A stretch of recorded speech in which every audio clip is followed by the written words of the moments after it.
Let's trade it with Scott Bauer, CEO of Prosper Trading Academy, with us here this morning. Scott, thinking about earnings ahead, how do you approach this? Well, Oliver, let me bring up something you and Kevin were just talking about. You talk about, that other companies can do this on their own. Isn't that really kind of the truth with most innovation, that, many times it's not necessarily first to market, but it's best what happens down the road. And I think that's for sure.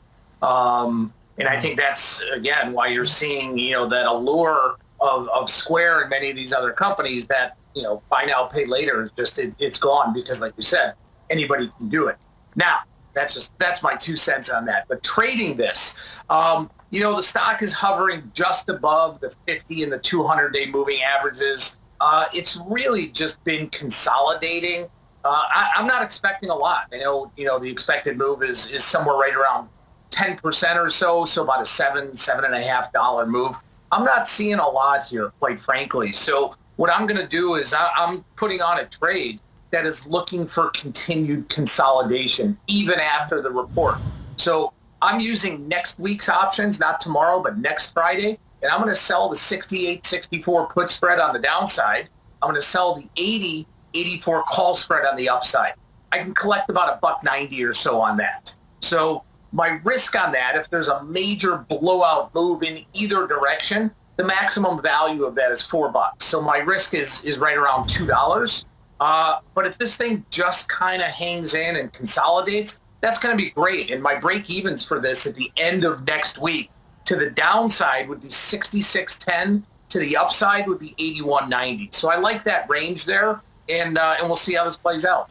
Interesting. So going for a stock that at one point was a little bit crazier than it is today.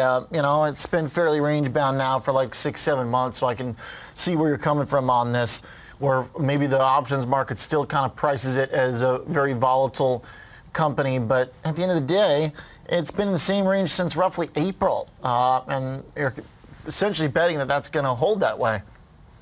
Exactly. And that's a $15 range I've got for break even. Wow.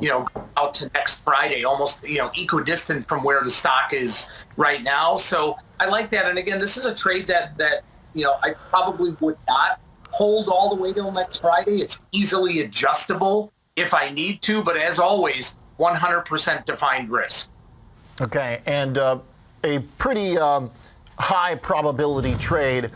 So the type of thing that if you want to get, big sums on it, you're going to have to do it a couple times.